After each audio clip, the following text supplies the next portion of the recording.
The gunshot that killed Olivia Kenmore's father still echoed in her mind 3 days later, as she stumbled through the wooden doors of the small chapel on the edge of Sacramento, California. Her vision blurred by tears she could no longer hold back.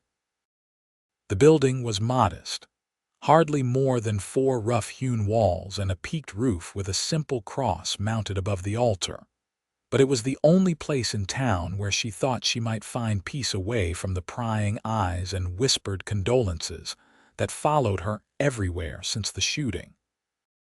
The year was 1872, and Sacramento had grown from its gold rush days into a proper city. But violence still found its way into the lives of decent people, and her father had been one of the unlucky ones caught in a saloon dispute that had nothing to do with him. Olivia collapsed onto the front pew, her black mourning dress gathering dust from the wooden seat as her body shook with sobs she had been holding in since the funeral that morning. She was 22 years old, unmarried, and now completely alone in a world that offered little mercy to women without family or means. Her father had been a clerk at the land office, honest work that paid modestly, but kept them fed and housed in a small cabin near the river. Now that income was gone, and she had perhaps 2 months before the money ran out entirely. The chapel was silent except for her crying, the late afternoon sun streaming through the single stained glass window that some benefactor had donated years ago, casting colored light across the worn floorboards. She pressed her hands to her face, trying to muffle the sounds of her grief, ashamed even in her solitude of the raw pain that poured out of her. She did not hear the door open behind her, did not hear the soft footsteps approaching, and only became aware she was no longer alone when someone settled onto the pew beside her with a quiet creak of wood.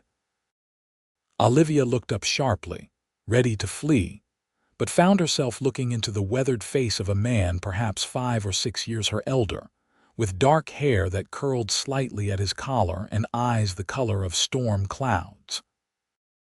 He wore typical cowboy attire, dusty from the trail, a brown leather vest over a faded blue shirt, worn denim trousers, and boots that had seen considerable use. His hat rested in his hands, and he made no move to speak, simply sat there with a respectful distance between them, his presence somehow both solid and unobtrusive. "I am sorry," Olivia managed, wiping at her face with trembling hands.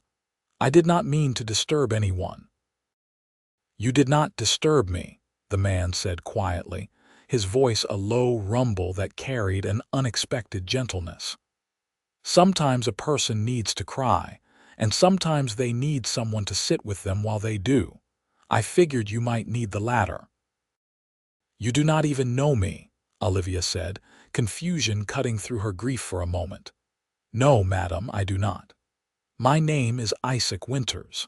I rode into town about an hour ago looking for work, and I saw the funeral procession this morning. Heard folks talking about James Kenmore getting shot, and about his daughter left all alone. I have been where you are, more or less, and I remember wishing someone had just sat with me instead of trying to fix everything with words that did not mean much of anything." Olivia studied him through her tears, trying to understand why a complete stranger would seek her out, would offer this peculiar form of comfort. She saw no dishonesty in his face, only a weathered sadness that spoke of his own losses. "You knew my father." "No, madam. But I know grief, and I know Sacramento can be an unforgiving place for someone dealing with it alone. If you want me to leave, I will. But if you want someone to sit here with you until you are ready to face the world again, I can do that too." Something in his words, in the absolute sincerity of his offer, broke through the wall Olivia had been trying to maintain all day. Fresh tears spilled down her cheeks, and she turned her face away, embarrassed by her lack of composure in front of this stranger. Isaac said nothing, simply remained beside her, his hands resting on the hat in his lap, his gaze fixed on the altar ahead rather than on her distress. It was perhaps the kindest thing anyone had done for her since her father died, this simple act of presence without expectation or judgment. Minutes passed, then perhaps a quarter hour.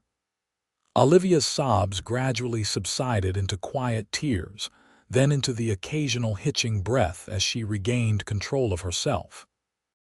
The chapel remained peaceful around them, a sanctuary from the bustling streets outside where freight wagons rumbled past, and merchants called their wares, and life continued on, as though her entire world had not just collapsed.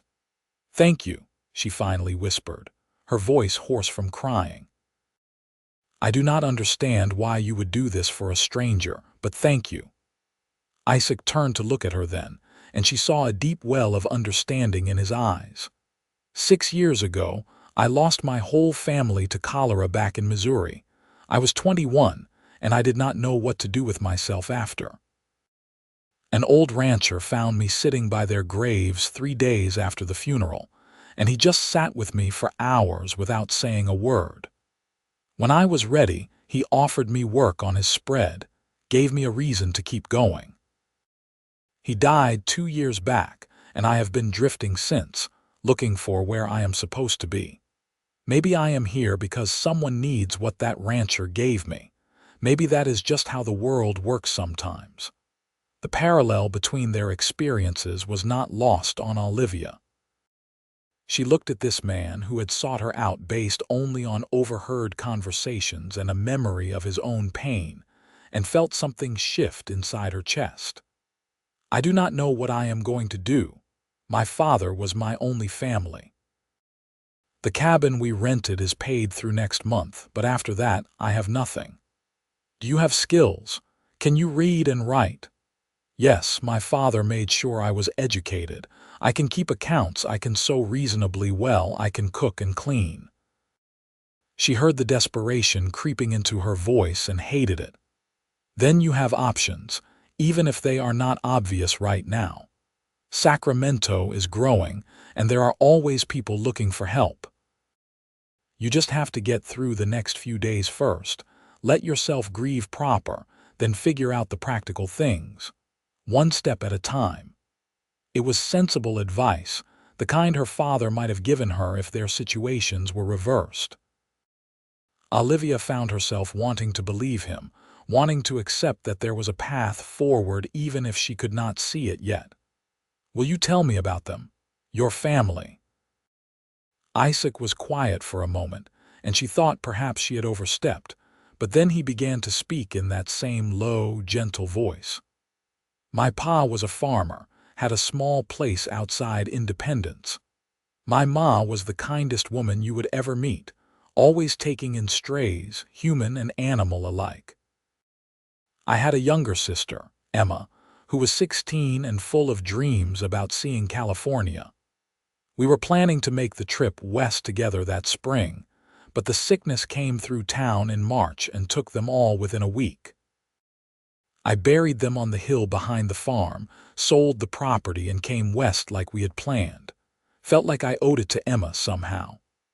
"I am so sorry," Olivia said, and meant it. Her grief felt enormous, but she could not imagine losing everyone at once as he had. It was a long time ago now.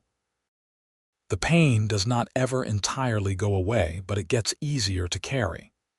You learn to live around it, find new things to fill your days, new people to care about. That is what I want you to know, Miss Kenmore. What you are feeling right now is the worst it will ever be. It gets better from here, slowly but surely." They sat together in the chapel as the afternoon light shifted and dimmed, and Isaac told her stories about his family, about his travels west, about the rancher who had helped him and the various jobs he had worked over the past 6 years. He had been a ranch hand, a trail driver, a temporary deputy in a small Nevada town, and most recently a horse breaker on a spread near Reno. His voice was soothing, and Olivia found herself able to breathe properly for the first time since her father had been shot. When the light had faded enough that the chapel was growing dim, Isaac finally stood. "I should let you get home before dark. Sacramento is safe enough, but no sense taking chances." Olivia stood as well, suddenly reluctant to let him leave this stranger who had offered her unexpected kindness. "Where are you staying?" "I will find a place. There is a boarding house on J Street that looked reasonable. Mrs. Patterson's place. She is honest and her rates are fair." Olivia hesitated, then added, "Will I see you again?" Isaac settled his hat on his head and gave her a small smile, the first she had seen from him. "I expect so, Miss Kenmore. I am going to be in Sacramento for a while, looking for work, and I would like to know that you are managing all right, if you do not mind me checking in." "I would not mind at all. I would welcome it, actually." They walked out of the chapel together into the cooling evening air. Sacramento spread out before them, a city of wooden buildings and wide streets, of possibility and danger in equal measure. Isaac offered to walk her home, and Olivia accepted gratefully, leading him through the familiar streets to the small cabin she had shared with her father near the riverfront. The place looked dark and empty as they approached, and Olivia felt her chest tighten again at the thought of entering it alone. Isaac seemed to sense her hesitation. "Would it help if I checked inside first? Made sure everything is secure?" "Yes, please." He did so efficiently, lighting the lamps and checking the two small rooms with the practiced eye of someone used to watching for trouble. When he returned to the front door where she waited, he nodded. "All clear. Do you have enough food for tonight?" "Yes, the neighbors brought things after the funeral. More than I can eat, honestly." "Good. You lock this door behind me, and if you need anything, send word to Mrs. Patterson's. I will come directly." "You do not have to do all this," Olivia said, though part of her desperately wanted him to. "I know I do not have to, I want to. There is a difference." Isaac tipped his hat to her. "Good night, Miss Kenmore. Try to get some rest." "Good night, Mr. Winters, and thank you truly." She watched him walk back toward town, until he disappeared into the gathering darkness, then went inside and locked the door as he had instructed. The cabin felt emptier than ever, her father's chair by the fireplace a stark reminder of what she had lost, but something about Isaac's presence earlier, his steady calm and genuine compassion, made the loneliness slightly more bearable. Olivia did not sleep well that night, but she had not expected to. She rose with the dawn and forced herself to eat something, then set about the grim task of sorting through her father's belongings. She had just started folding his clothes when there was a knock at the door. Isaac stood on her step, holding a basket covered with a cloth. "Morning, Miss Kenmore. I hope I am not calling too early. Mrs. Patterson packed extra breakfast and I thought you might could use something hot." The simple gesture nearly undid her composure again, but Olivia managed to smile and invite him inside. They sat at her small table and shared fresh biscuits, gravy, and eggs while the morning light streamed through the windows. Isaac was easy company, never pushing her to talk but responding readily when she did, and before Olivia realized it, an hour had passed in conversation. "I heard about a position that might interest you," Isaac said as they finished eating. "The new school teacher just got married and is moving to her husband's ranch outside town. The school board is looking for someone to take over the position. With your education, you would be well qualified." Hope flickered in Olivia's chest. "I had not thought about teaching." "Do you really think they would consider me?" "I think you should ask. The worst they can say is no, and at least then you would know. I can walk with you to speak to the board president if you want. He has an office at the courthouse."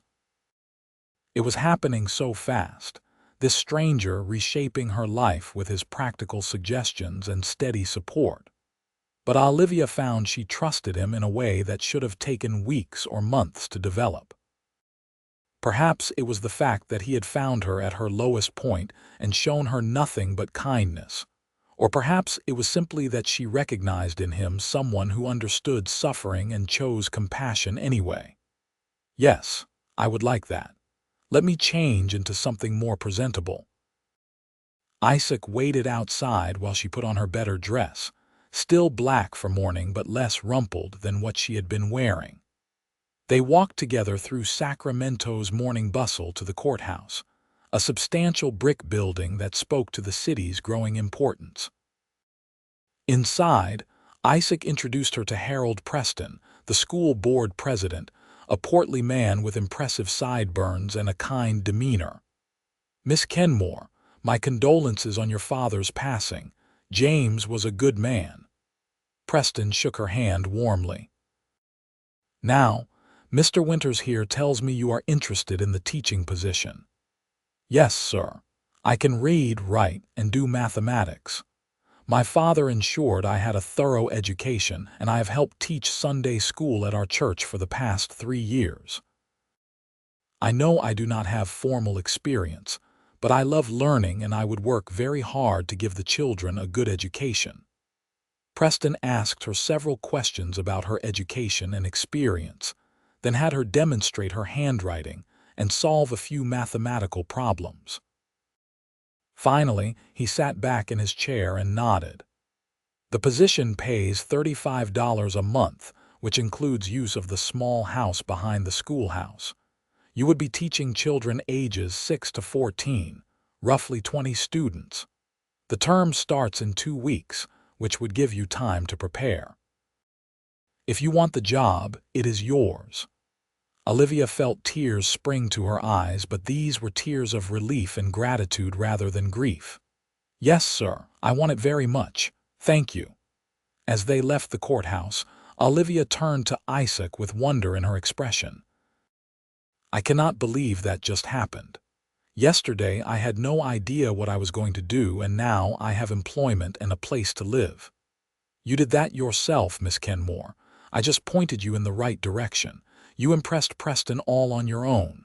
You are being too modest. If you had not come to the chapel yesterday, if you had not taken the time to help me, I would still be sitting in my cabin trying not to fall apart.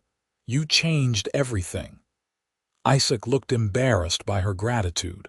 "I am just glad it worked out." "Will the cabin lease end before you need to move into the teacher's house?" "Yes, by about 2 weeks. The timing is perfect." They began walking back toward the river, and Olivia found herself slowing her pace, not wanting this time with Isaac to end. "Have you found work yet?" "I have a few prospects.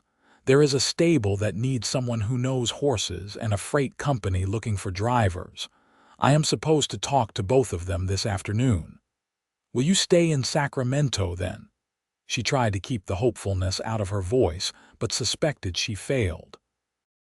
"I expect I will, at least for a while. It seems like a good town and I am tired of drifting." He glanced at her.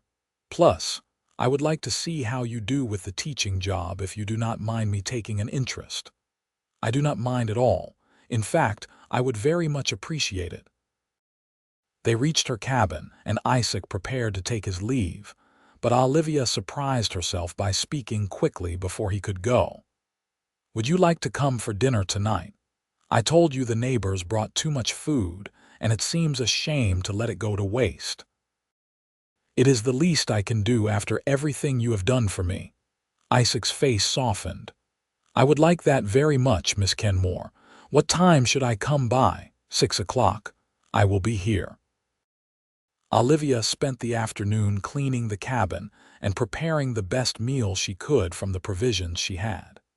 It felt strange to be cooking for someone other than her father, but also good in a way she had not expected. Isaac had given her hope when she had none, had shown her that there were still good people in the world willing to help without expecting anything in return. She wanted to repay that kindness, even in this small way. Isaac arrived promptly at 6, freshly washed and wearing a clean shirt, his hat in his hands. Over dinner, They talked more easily than they had before, the ice of unfamiliarity melting away as they shared stories about their lives. Olivia learned that Isaac had a passion for horses, that he had always been good with animals even as a child, and that his dream was to one day own his own ranch where he could breed and train quality stock. "It seems impossible sometimes," he admitted as they finished their meal. "The kind of money you need to buy land and stock, it would take years of saving to manage it." "But not impossible," Olivia countered, "just difficult. If it is truly what you want, you will find a way." "Is that what your father taught you, to believe things are possible?" "Yes. He always said that circumstances might limit your choices, but they do not have to limit your dreams. You work with what you have and build toward what you want." Speaking of her father brought a bittersweet ache, but it was bearable now, shared with someone who understood. Isaac helped her clear the dishes, and they moved to the small sitting area where a low fire burned in the hearth against the evening chill. The conversation shifted to lighter topics, books they had read and places they wanted to see, and Olivia realized with a start that she was happy. Despite everything that had happened, despite the grief that still sat heavy in her chest, she was genuinely enjoying herself in a way she had not thought possible just yesterday. "I should probably head back," Isaac said reluctantly as the hour grew late. "But I wanted to say, Miss Kenmore, that I am glad I decided to walk into that chapel yesterday. You are remarkable the way you are handling everything." "I am handling it because you are helping me," Olivia said softly. "I do not think I could manage alone. You are stronger than you think. But you do not have to be alone, not if you do not want to be. I told you I am staying in Sacramento for a while, and I meant it. Whatever you need, whenever you need it, you can count on me."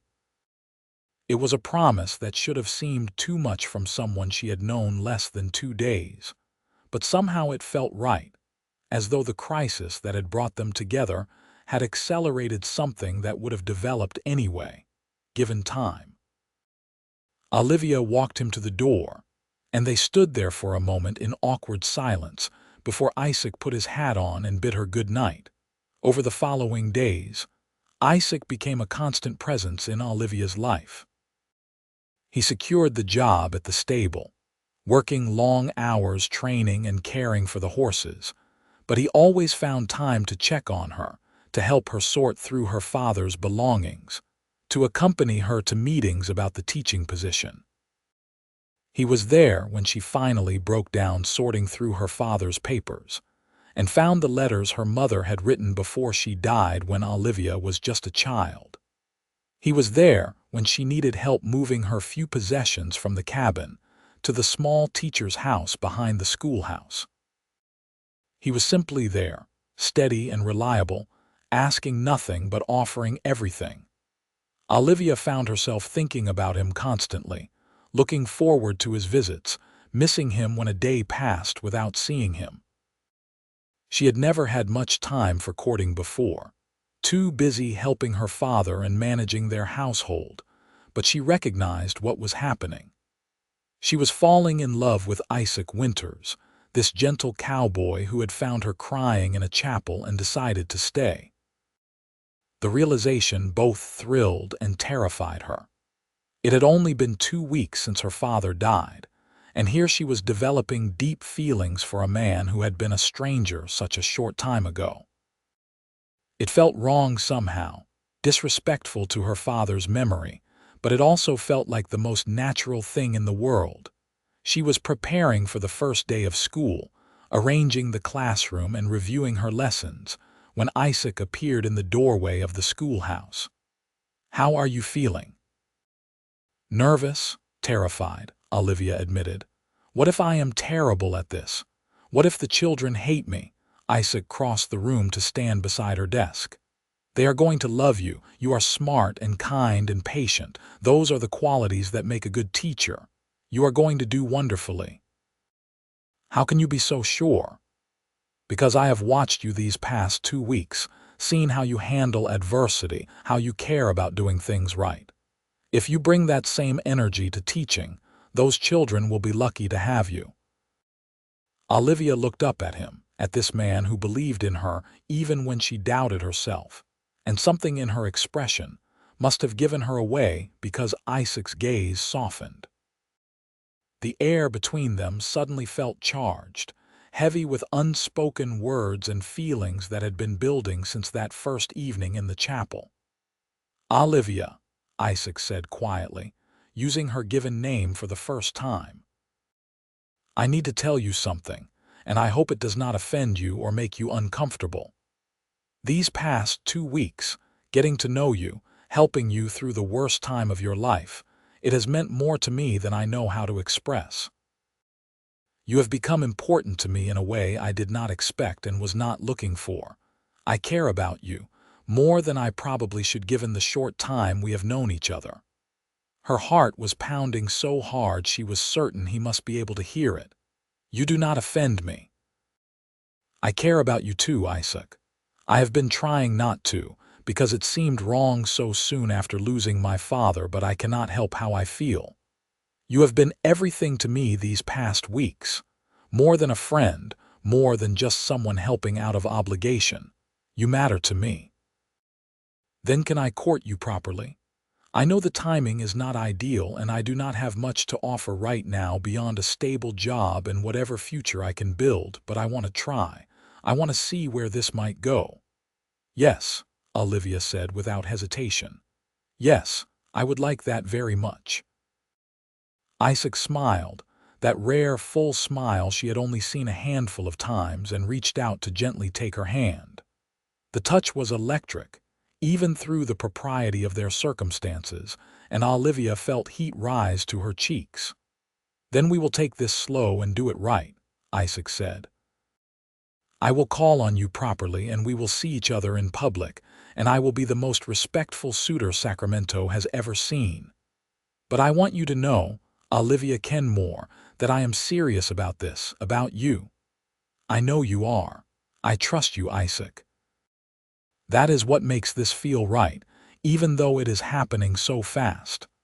They heard voices outside, children arriving for the first day of school, and Isaac released her hand reluctantly. "You had better get ready. Your students are here. I will come by this evening if that is all right, see how your first day went. I will be counting the hours." Isaac left through the back door, and Olivia took a deep breath to steady herself before going to greet the children filing into the schoolhouse.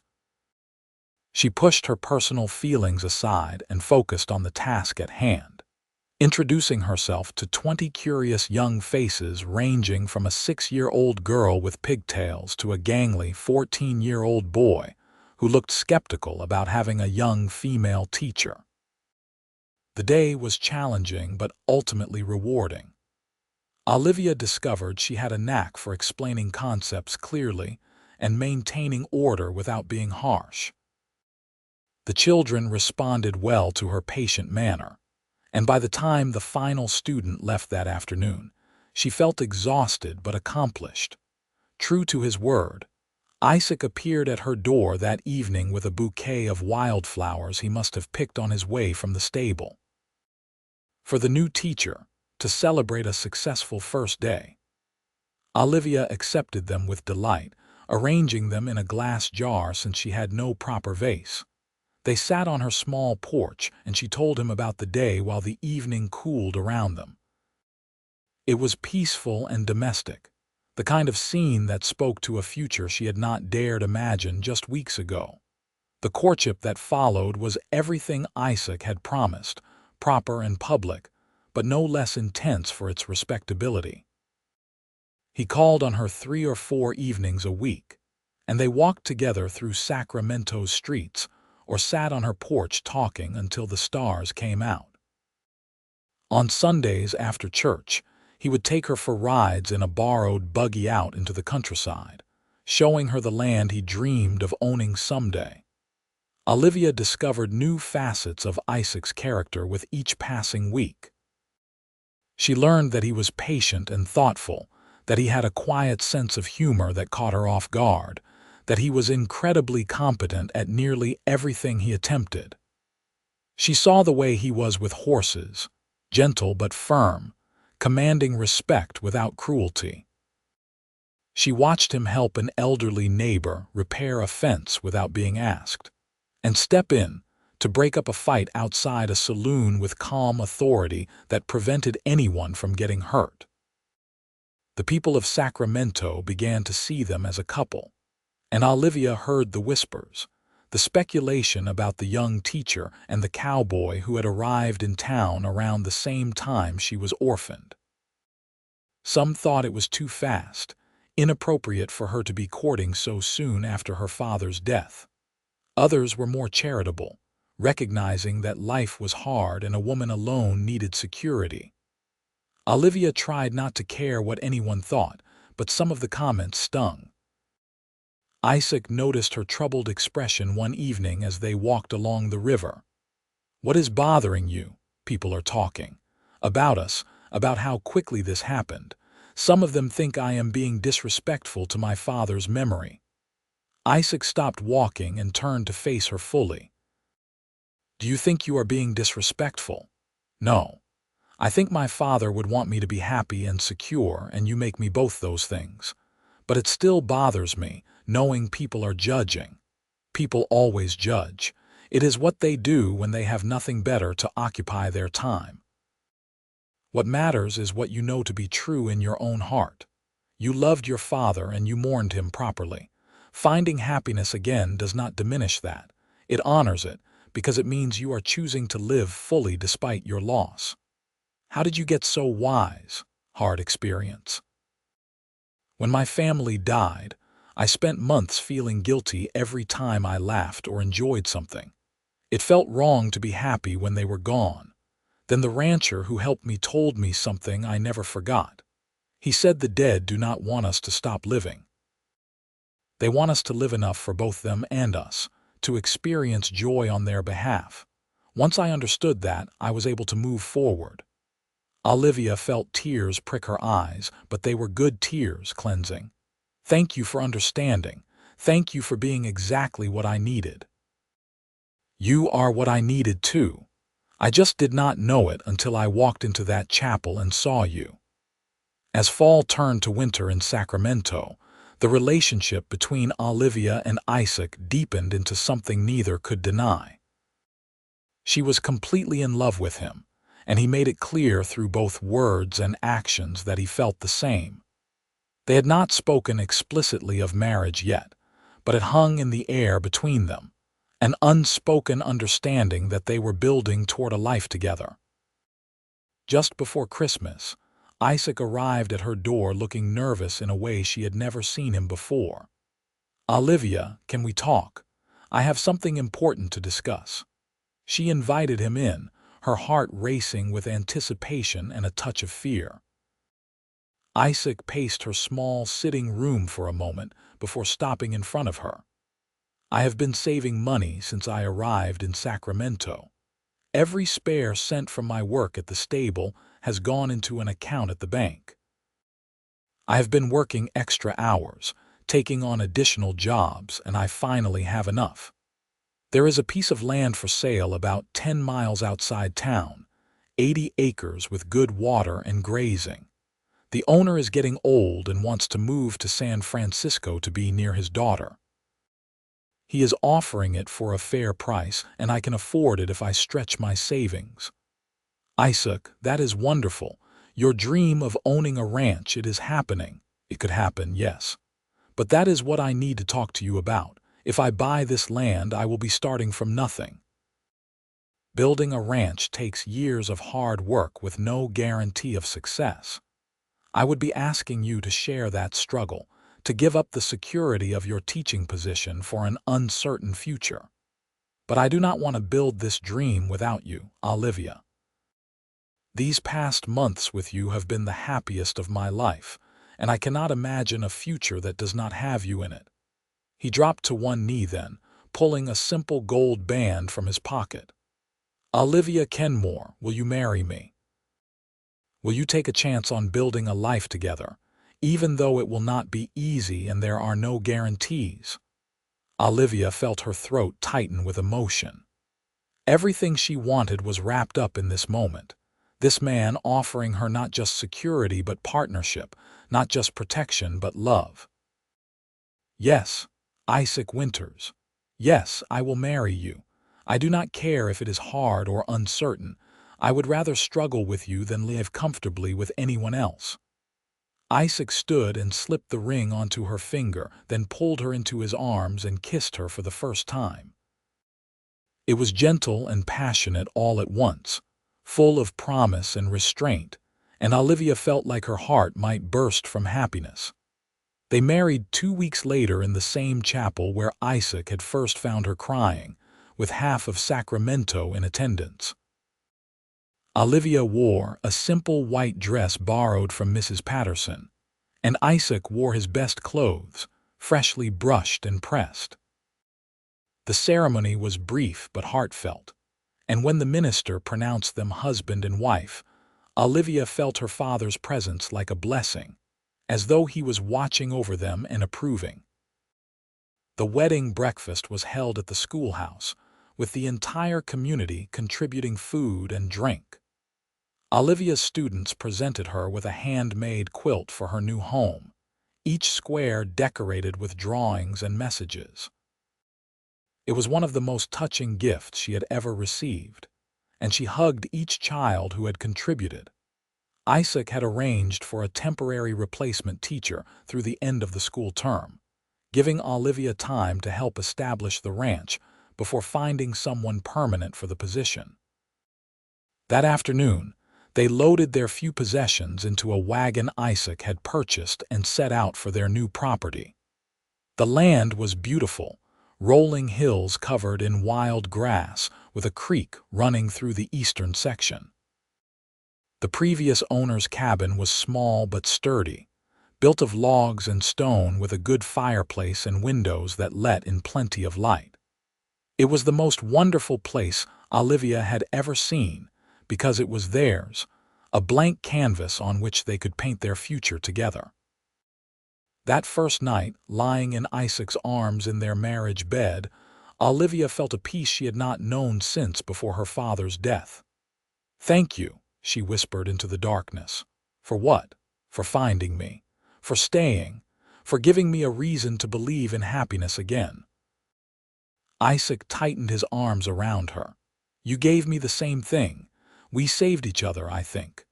The first year of their marriage was hard work but filled with joy. Isaac broke horses for neighboring ranchers while building up their own small herd. Olivia learned to manage a household on limited resources, to preserve food for winter, to help with ranch work when Isaac needed an extra pair of hands. They worked from dawn to dusk most days, fell into bed exhausted, and woke to do it all again. But there were also moments of profound happiness. Sunday picnics by the creek, where they would rest from their labors and simply enjoy each other's company. Evenings sitting on their porch watching the sunset paint the hills gold and red. Nights learning each other's bodies and hearts with increasing intimacy and trust. Olivia discovered she was pregnant in the spring, nearly a year after their wedding. Isaac was overjoyed and also terrified, remembering his sister and mother who had died so young. He became almost overprotective, insisting Olivia rest more and take on less strenuous work. She tolerated his concern because she understood its source, though she had no intention of becoming an invalid just because she was with child. Their son was born in December of 1873, a healthy baby boy with Isaac's dark hair and Olivia's green eyes. They named him James, after Olivia's father, and Isaac held him with a tenderness that made Olivia fall in love with her husband all over again. Watching Isaac with their baby, seeing the gentle care he took, the wonder in his expression, she understood that this was what they had both been building toward from that first day in the chapel. The ranch grew slowly but steadily. By the time James was walking, Isaac had established a reputation for training quality horses, and ranchers from across the region sought his services. They added cattle to their operation, a small herd that would grow over the years. Money was still tight, but they were making progress, building something substantial. Olivia gave birth to their daughter, Emma, in the fall of 1875, naming her after Isaac's lost sister. This baby had her mother's lighter coloring and her father's quiet intensity even as an infant. James, now nearly 2, was fascinated by his baby sister, always wanting to help care for her under Olivia's watchful supervision. The family they were building was everything neither Isaac nor Olivia had dared hope for in those dark days after their respective losses. They had found each other at the worst possible moment, and somehow created something beautiful from that pain. One evening, when Emma was about 6 months old and James was playing with wooden horses Isaac had carved for him, Olivia sat on the porch with her husband watching the sunset as they often did. "Do you ever think about that day in the chapel?" she asked. "All the time. It changed everything." "You changed everything. You could have just left me to my grief, but you chose to stay. Why? Really?" Isaac was quiet for a moment, considering. "I think part of me recognized you. Not literally, but your pain was so familiar, and I remembered how alone I felt when I was in that place. I could not walk away knowing someone else was suffering the way I had suffered. And then when I sat beside you, something just felt right about it, like I was exactly where I was supposed to be. I told you I had been drifting for years looking for home, and I think I found it that day. Not the place, but the person. You were home." Olivia felt tears slide down her cheeks, but they were happy tears. "You were home for me too. I was so lost, and you gave me direction. You gave me hope. You gave me everything." "We gave each other everything," Isaac corrected. "That is what partnership means. You saved me just as much as I saved you." They sat in comfortable silence as the last light faded from the sky and the stars began to emerge. Inside, they could hear James talking to himself as he played, and Emma making small baby sounds in her cradle. It was a symphony of domestic happiness, the kind that made all the hard work and sacrifice worthwhile. The years continued to pass with the usual mix of challenges and triumphs. James grew into a sturdy boy who loved horses as much as his father, following Isaac around the ranch and asking endless questions about training techniques and horse behavior. Emma proved to be adventurous and fearless, giving her parents regular heart attacks with her climbing and exploring. In 1878, Olivia gave birth to twin boys they named Michael and Thomas, adding even more chaos and joy to the household. The ranch prospered under Isaac's careful management and Olivia's practical oversight of the finances and household. They expanded their cabin, adding rooms to accommodate their growing family and hosting traveling preachers and neighbors who needed help. Olivia resumed teaching in a small way, tutoring their own children and several neighbors' kids who did not have easy access to Sacramento's school. Isaac never forgot where they had come from, never took for granted the life they had built. He and Olivia maintained the chapel in Sacramento, donating money for its upkeep and repairs. It was their way of honoring the place that had brought them together, of giving back to the community that had supported them through difficult times. On their 10th wedding anniversary in 1884, Isaac surprised Olivia by taking her back to that chapel. It looked much the same as it had all those years ago, though the pews had been refinished and the stained glass window repaired. They sat together in the front pew where Isaac had first joined Olivia in her grief, and he took her hand. "10 years ago, I walked through those doors and found you crying. I made a decision in that moment to sit beside you, and it was the best decision I have ever made. Every good thing in my life now traces back to that choice, to you. Thank you for saying yes to me, for taking a chance on a drifting cowboy with more dreams than sense. Thank you for staying, Olivia replied, her voice thick with emotion. Thank you for seeing me at my worst and deciding I was worth the effort. Thank you for giving me a family and a home and a love I never thought I would find. They kissed there in the quiet chapel, husband and wife, parents and partners, survivors who had found healing in each other. When they finally left, walking out into the Sacramento sunshine hand in hand, they carried with them the gratitude for a chance encounter that had changed two lives forever. The ranch continued to grow and evolve. James, at 11 years old, was already an accomplished rider and showed real talent for training horses like his father. Emma, at 9, had discovered a love for healing work and spent hours studying the medicinal plants Olivia gathered and used for family remedies.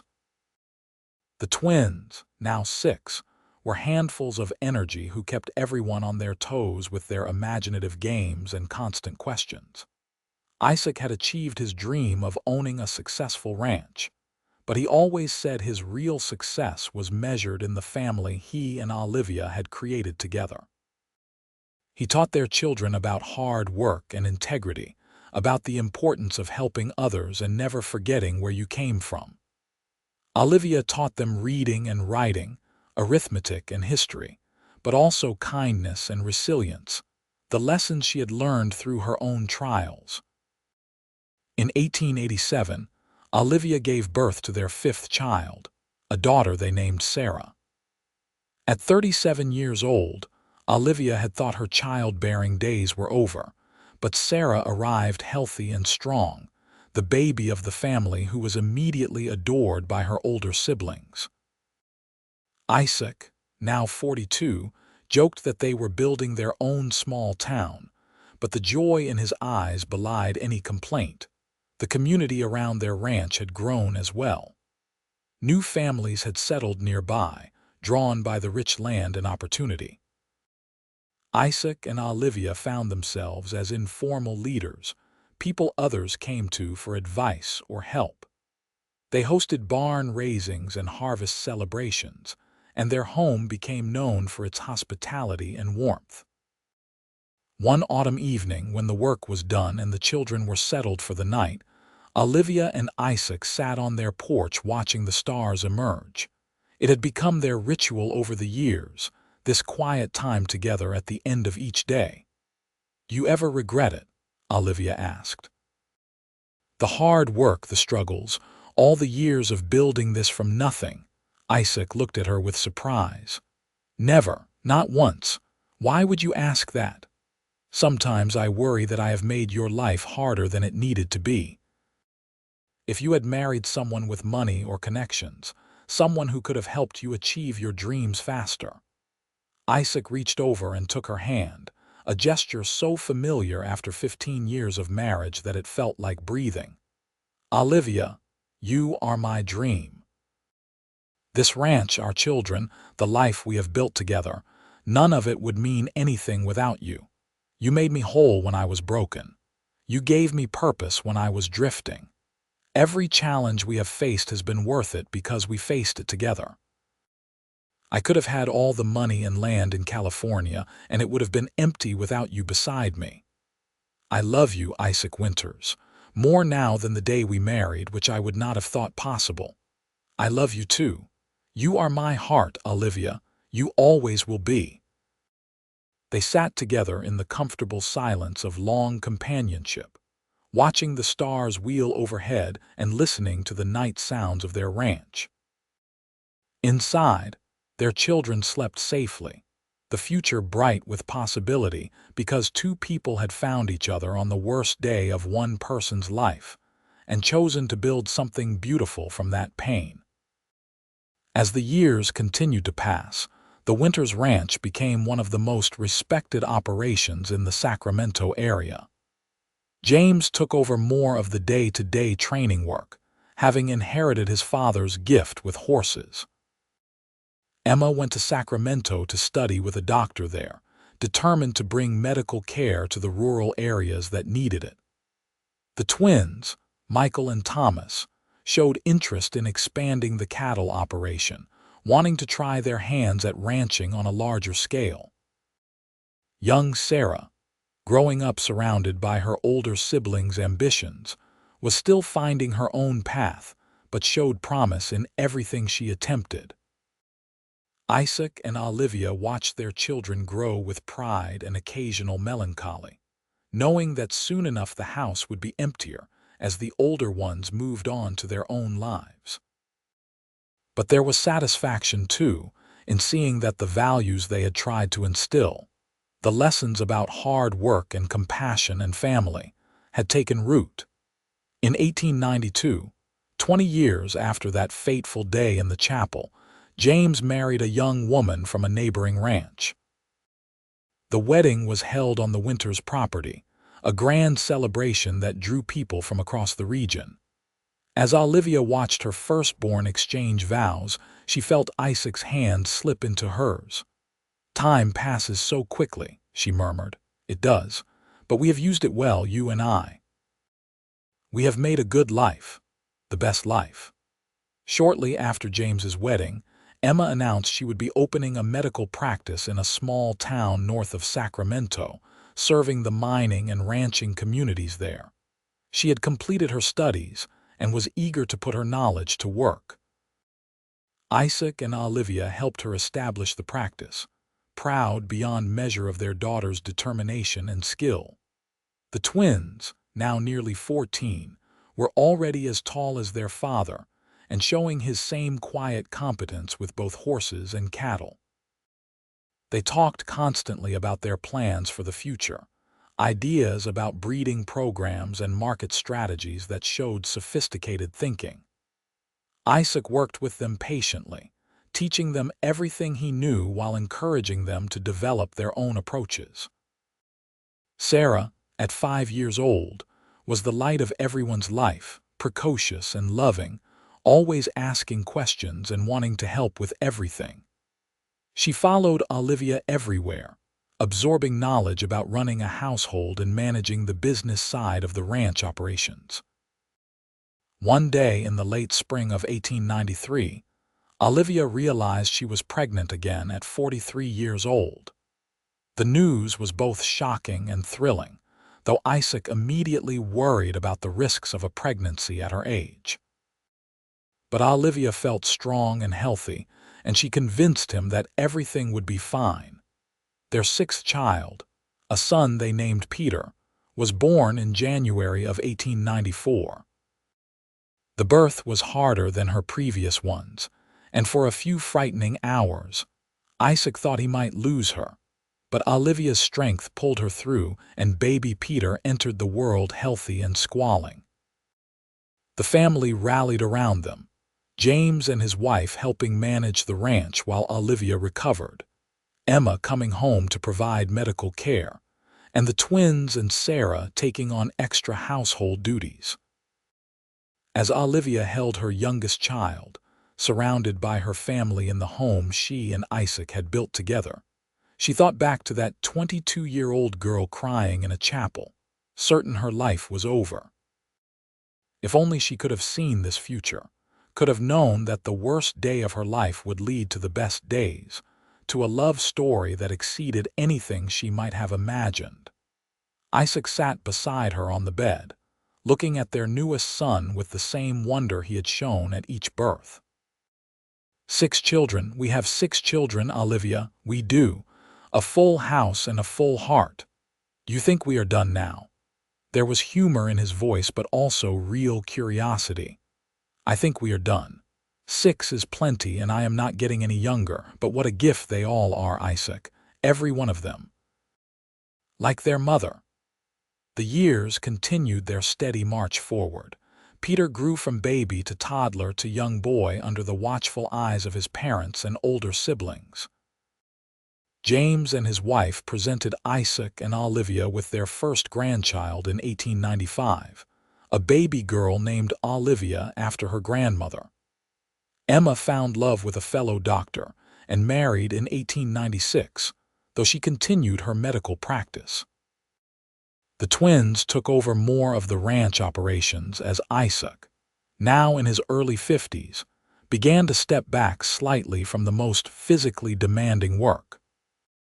But Isaac and Olivia remained active and engaged, still working hard, still sitting on their porch each evening watching the stars and talking about everything and nothing. Their love had deepened over the decades into something unshakable, a foundation that had weathered every storm and emerged stronger. In 1897, 25 years after their wedding, Isaac took Olivia back to Sacramento for their anniversary. They visited the chapel again, finding it bustling with activity as a wedding was being prepared. The current minister, a young man who had taken over the position just a few years earlier, welcomed them warmly. "I have heard stories about you two," he said, "about how you met here when Mrs. Winters was mourning her father, and how Mr. Winters sat with her and never left. It has become something of a legend in Sacramento, a love story people tell when they need hope." Olivia and Isaac exchanged surprised glances. "We had no idea people remembered," Olivia said. "Oh yes, your story has meant a great deal to many people over the years. It reminds us that even in our darkest moments, love and kindness can find us, that we are never truly alone if we open ourselves to connection." After leaving the chapel, Isaac and Olivia walked through Sacramento's now busy streets, marveling at how much the city had grown. The rough frontier town of 1872 had become a thriving center of commerce and culture, with brick buildings and paved streets and all the trappings of modern civilization. "You ever miss it?" Isaac asked. "Teaching, living in town, being part of all this growth and change?" "No," Olivia answered honestly. "I appreciate it, and I am glad Sacramento has prospered, but my life is with you on our ranch. That is where I belong." "Our ranch," Isaac repeated with satisfaction. "It has been our ranch from the beginning, even when it was just 80 acres and a cabin." "You made it ours, Olivia. You made everything ours." They spent the night at a hotel in Sacramento, a rare luxury, and the next morning headed back to their land and their family. As they crested the hill that gave the first view of their property, Olivia felt the same surge of pride and belonging she experienced every time she returned home. The ranch spread out before them, far larger now than that initial 80 acres. They had added to it over the years as neighboring properties became available, and now the Winters Ranch encompassed nearly 300 acres of prime land. The original cabin had been expanded and improved multiple times, becoming a substantial house that could accommodate their large family when everyone gathered. James lived in his own house at the eastern edge of the property with his wife and 2 children now, managing the horse training operation. The twins had built a cabin near the creek, bachelors still but fully engaged in expanding the cattle business. Emma visited regularly from her practice, and Sarah, now 10 years old, was being courted for advanced schooling in Sacramento, though she had not decided if she wanted to leave the ranch. Young Peter, now 3, came running to meet them as they drove up, his dark hair flying and his face alight with joy at his parents' return. Isaac swept him up into his arms, and Olivia felt her heart overflow with gratitude for the life they had created. The turn of the century found the Winters family prosperous and healthy. Isaac was 55, his hair more silver than dark now, but still strong and active. Olivia was 49, her face lined with the marks of a life well lived, but her eyes still bright with the intelligence and warmth that had first drawn Isaac to her. Their children were all thriving in their various pursuits, and grandchildren were arriving regularly, filling the ranch with new life and energy. On New Year's Day of 1900, The entire family gathered at the main house for a celebration. It was a crowded, noisy affair with 3 generations of Winters filling every room and spilling out onto the porches. Olivia stood in her kitchen, preparing food with her daughters and daughters-in-law, and listened to the sounds of her family all around her. Laughter and conversation, children playing, men debating the best techniques for this or that aspect of ranch work. It was beautiful chaos, and she loved every minute of it. That evening, after everyone had eaten and the party had moved to the sitting room where Isaac played his fiddle and the young people danced, Olivia slipped outside for a moment of quiet. She stood on the porch looking up at the stars, thinking about the journey that had brought her to this moment. Isaac found her there as she had known he would. He always found her. "Are you all right?" he asked, slipping an arm around her waist. "More than all right. I was just thinking about how blessed we are, how far we have come from that day in the chapel." 28 years, Isaac said wonderingly. "Sometimes it feels like yesterday, and sometimes it feels like we have always been together." "Both," Olivia agreed. "Both of those things are true somehow." They stood together watching the stars, listening to the music and laughter from inside, feeling the contentment of a life built on love and shared purpose. Everything they had done, every choice they had made from that first moment when Isaac sat beside a crying woman in a chapel, had led to this. To family, to prosperity, to a legacy that would continue long after they were gone. "I have never told you this," Isaac said quietly, "but sometimes I think about what would have happened if I had not gone into that chapel that day. If I had just ridden past and kept drifting, looking for something I could not name, I would have missed everything, Olivia. Every good thing in my life would have never happened. But you did go in. You made the choice to help someone who needed it, and that choice changed both our lives. That is who you are, Isaac. That is why I loved you from almost the beginning, even when it seemed too soon or inappropriate. I recognized your heart, and I knew I would be safe with you. You made me brave enough to stop running from my past and start building a future. You gave me everything I did not know I needed." They kissed there on the porch, husband and wife, partners in every sense, as the new century dawned and their family celebrated inside. It was a perfect moment, one of thousands they had shared over nearly 3 decades together. The years after 1900 brought continued growth and some inevitable sorrows. Isaac's health began to decline slightly as he aged, arthritis in his hands and knees making the physical ranch work more difficult. He turned over more control to James and the twins, though he remained active in decision-making and training. Olivia developed some vision problems that made close work challenging, but she adapted, finding new ways to contribute to the family enterprise. They lost several old friends and neighbors, reminders that time spared no one, and attended too many funerals. But there were also weddings and births, celebrations and achievements.